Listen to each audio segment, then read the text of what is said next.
नमस्कार दोस्तों, स्वागत है आप सभी साथियों का स्मार्ट स्टडी के यूट्यूब चैनल पर। साथियों, आज का जो ये वीडियो होने वाला है बहुत ही इम्पोर्टेंट है। पिछले कई सालों में बार बार आए हुए ये जीके के 50 क्वेश्चन बहुत ही इम्पोर्टेंट है, जो 2023 के सभी एग्जाम्सों के लिए बहुत ही इम्पोर्टेंट है। साथियों, एक क्विज की तरह आपको इस सेट को लगाना है। टोटल नंबर ऑफ क्वेश्चन है 50। 50 में से आप कितने क्वेश्चन करेक्ट कर सकते हैं, ये आप हमें लास्ट में कमेंट करके जरूर बताना। साथियों, ये टेस्ट ही नहीं, क्वेश्चंस जो है बहुत ही इंपॉर्टेंट क्वेश्चन है, तो आपको याद भी रखना है। जो क्वेश्चन आपसे ना बने उसको नोट कर लीजिए और याद करना है। चलिए देखेंगे पहला क्वेश्चन। 2011 की जनगणना के अंतिम आंकड़ों के अनुसार सर्वाधिक जनसंख्या घनत्व वाला भारतीय राज्य कौन सा है? तो साथियों, सर्वाधिक जनसंख्या घनत्व किस भारतीय राज्य का है? आपको याद रखना है बिहार का। Option number D right answer है। सबसे कम अगर पूछता तो राइट आंसर आता अरुणाचल प्रदेश। चलिए नेक्स्ट क्वेश्चन देखिएगा। भारतीय संविधान के किस अनुच्छेद के तहत लोकसभा में अनुसूचित जातियों और जनजातियों के लिए आरक्षण दिया गया है? तो साथियों, अनुच्छेद 330 में। ऑप्शन नंबर ए इस क्वेश्चन का राइट आंसर है। अंडमान निकोबार द्वीप समूह का न्याय क्षेत्र किस न्यायालय की देखरेख में आता है? तो आपको याद रखना है पोर्ट ब्लेयर में कलकत्ता हाईकोर्ट की सर्किट बेंच के अंतर्गत। नेक्स्ट क्वेश्चन, सुप्रीम कोर्ट के जजों की संख्या को कौन बदल सकता है? तो देखिए, सुप्रीम कोर्ट के जो जज होते हैं उनकी संख्या को बदलने का अधिकार कानून के द्वारा संसद के पास है। Option number b right answer है, संसद।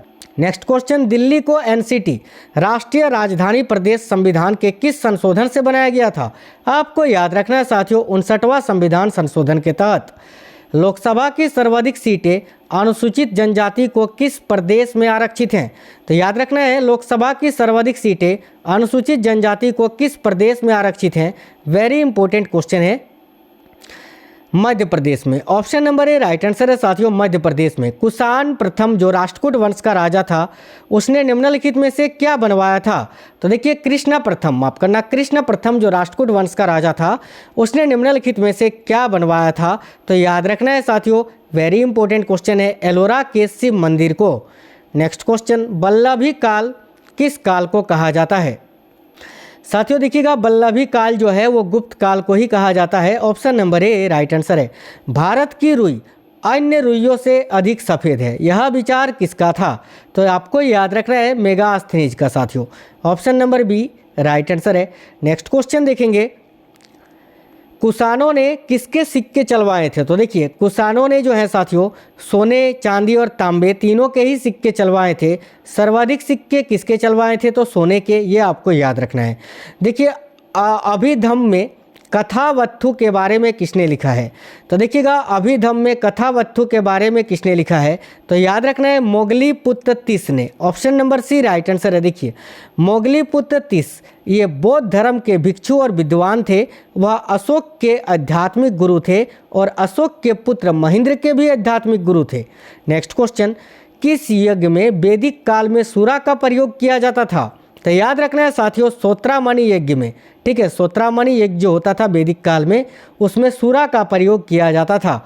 सोमपुरी विश्वविद्यालय की स्थापना किसने की? तो आपको याद रखना है साथियों, धर्मपाल ने। Option number c right answer है। गौतम बुद्ध की माँ महामाया किस वंश से थी? तो साथियों देखिएगा, गौतम बुद्ध की जो माता थी महामाया, उनके बारे में पूछा गया है, तो ये कोलिया वंश की थी। Option number b right answer है। देखिए, गौतम बुद्ध की माँ महामाया क्षत्रिय वंशी कोलिया वंश की रानी थी और उनका विवाह हुआ था क्षत्रिय शाक्य वंशी राजा शुद्धोधन से। नेक्स्ट क्वेश्चन, बौद्ध धर्म का कौन सा अंग है जो मूर्ति पूजा में विश्वास नहीं करता है? तो साथियों आपको याद रखना है Hinayana. Option number A right answer है। देखिए, कंथक का गौतम बुद्ध के जीवन में क्या संबंध था? तो कंथक कौन था गौतम बुद्ध के जीवन में? तो साथियों आपको याद रखना है घोड़ा। Option number b right answer है। देखिएगा, बोगज, बोगज कोई अभिलेख, अभिलेख है ना, यहाँ थोड़ा टाइपिंग मिस्टेक है।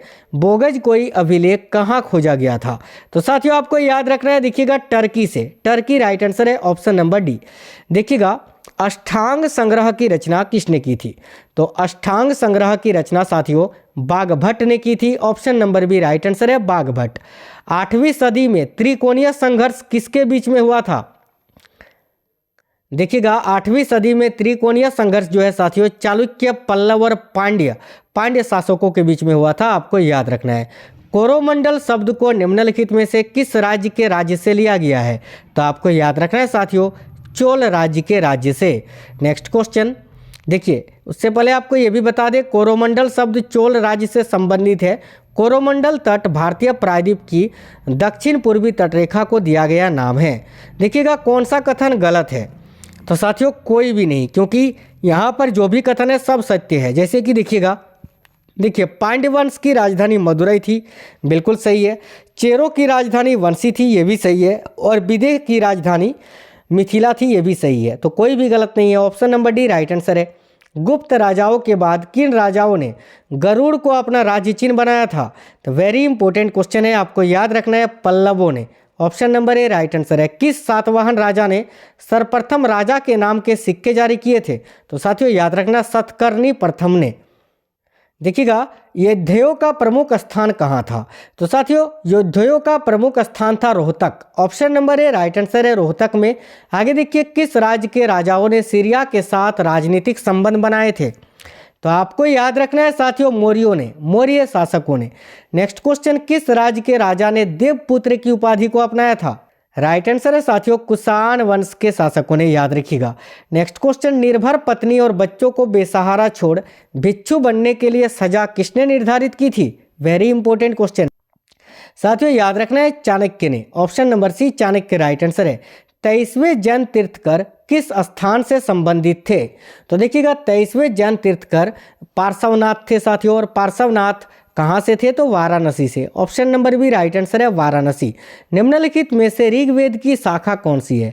तो देखिएगा, इनमें से ऋग्वेद की शाखा साकल है, Sakal. Option number D right answer है, नोट करिएगा। ऋग्वेद विश्व की पहली पुस्तक है, इसकी दो शाखाएं हैं, एक साकल और वास्कल। नेक्स्ट क्वेश्चन, जूनागढ़ अभिलेख में किस शक राजा का नाम दर्ज है? तो साथियों आपको याद रखना है, रुद्रदामन का। Option number A right answer है। भारत का प्रथम शक राजा कौन था? तो साथियों यहाँ आपको याद रखना है, Moga. Option number A right answer है। 190 ईसा पूर्व में बैक्टीरिया के किस यौवन राजा ने भारत पर आक्रमण किया था? साथियों आपको याद रखना है, डेमेट्रियस ने। Option number A right answer है। प्रसिद्ध इंडो ग्रीक राजा मिनांडर प्रथम ने अपनी राजधानी कहाँ बनाई थी? साथियों आपको याद रखना है, तक्षशिला में। नेक्स्ट क्वेश्चन देखिएगा, किस वंश के राजाओं ने ब्राह्मणों को अनुदान में भूमि दी थी? साथियों याद रखना है आपको, सातवाहनों ने। कौन सा शब्द वेदों और वेदों की शाखाओं को सिखाने में के लिए विद्यालय में प्रयोग किया जाता है? तो साथियों याद रखना, चरण। Option number b right answer है। मेगास्थनीज के द्वारा भारत के बारे में कहे गए कथनों में कौन सा सत्य नहीं है? तो देखिएगा, मेगास्थनीज के बारे में कहे गए कथनों में कौन सा सत्य नहीं है? देखिए, भारत में प्रचुर सोना चांदी तांबा और लोहा है, ये भी सही है। भारत में सुव्यवस्थित जाति व्यवस्था है, ये भी उन्होंने कहा था। देखिएगा, डायनोसियस ने भारत पर आक्रमण किया था, ये भी सही है। लेकिन भारत में अक्सर अकाल पड़ता है, ये गलत है। ऑप्शन नंबर सी इस क्वेश्चन का राइट आंसर है। आगे देखिए, कांग्रेस के अधिवेशन की अध्यक्षता करने वाले पहले अंग्रेज कौन थे? तो साथियों आपको याद रखना है, George Yule. Option number A right answer है। स्वदेशी का प्रस्ताव कांग्रेस के किस अधिवेशन में पारित किया गया था? साथियों याद रखना है, कलकत्ता अधिवेशन 1906 में। महात्मा गांधी कांग्रेस की किस अधिवेशन में मात्र एक बार अध्यक्ष बने थे? तो याद रखना साथियों, बेलगांव अधिवेशन 1924 में। नेक्स्ट क्वेश्चन, खिलाफत आंदोलन के प्रमुख नेता कौन थे? साथियों देखिएगा, खिलाफत आंदोलन के प्रमुख नेता थे, याद रखिएगा, मोहम्मद अली और Shaukat Ali. Option number b इस क्वेश्चन का राइट आंसर है। झंडा सत्याग्रह के लिए किस शहर को जाना जाता है? तो साथियों याद रखना, नागपुर को। निम्नलिखित में से कौन सा क्रांतिकारी संगठन गुप्त रूप से काम करता था? तो याद रखना साथियों, अनुशीलन समिति। Option number D right answer है। INA ट्रायल निम्नलिखित में से किस स्थान पर हुआ था? इंडियन नेशनल आर्मी ट्रायल, ये साथियों लाल किला में हुआ था। Option number D right answer है। ब्रिटिश साम्राज्य अंदर तक सड़ चुका है, यह भ्रष्ट, दमनकारी और घटिया है, उपरोक्त कथन किसने कहा था? तो साथियों याद रखना, इस कथन को सिस्टर निवेदिता ने कहा था। Option number c right answer है। मानवता के लिए एक धर्म, एक जाति और एक ईश्वर का सिद्धांत किसने दिया था? तो राइट आंसर है श्री नारायण गुरु ने। Option number c right answer है। 1864 में मद्रास में वैद्य समाज की स्थापना किसने की थी? तो साथियों आपको याद रखना है केशव चंद्र सेन ने। ऑप्शन नंबर ए इस क्वेश्चन का राइट आंसर है। निम्नलिखित में से गांधी जी ने पहला अनशन किस आंदोलन के लिए किया था? तो साथियों याद रखना है अहमदाबाद अहमदाबाद मील हड़ताल के विरोध में। अरुणाचल प्रदेश के नामचिक और नामफुक क्षेत्र किसके लिए प्रसिद्ध है? तो साथियों आपको याद रखना है कोयला के लिए। भारतीय वायुसेना की दक्षिणी कमांड किस स्थान पर स्थित है? तो साथियों आपको याद रखना है तिरुवनंतपुरम में। लास्ट क्वेश्चन देखेंगे, सरदार सरोवर परियोजना से कौन से राज्य लाभान्वित हो रहे हैं? तो साथियों याद रखिएगा मध्य प्रदेश, महाराष्ट्र, गुजरात और राजस्थान। तो साथियों आज के ये 50 क्वेश्चन वेरी इंपॉर्टेंट थे। आपके कितने क्वेश्चन बने हैं ये आप हमें कमेंट बॉक्स में कमेंट करके बता दीजिए। ये भी बता दीजिए क्वेश्चन आपको कैसे लगे हैं। मिलेंगे नेक्स्ट वीडियो में। साथियों चैनल के अंदर बहुत सारी वीडियोस मैंने अपलोड कर दी हैं, आप लोग जाकर देख लीजिएगा। मिलेंगे नेक्स्ट वीडियो में, तब तक स्वस्थ रहें। जय हिंद साथियों, वंदे मातरम।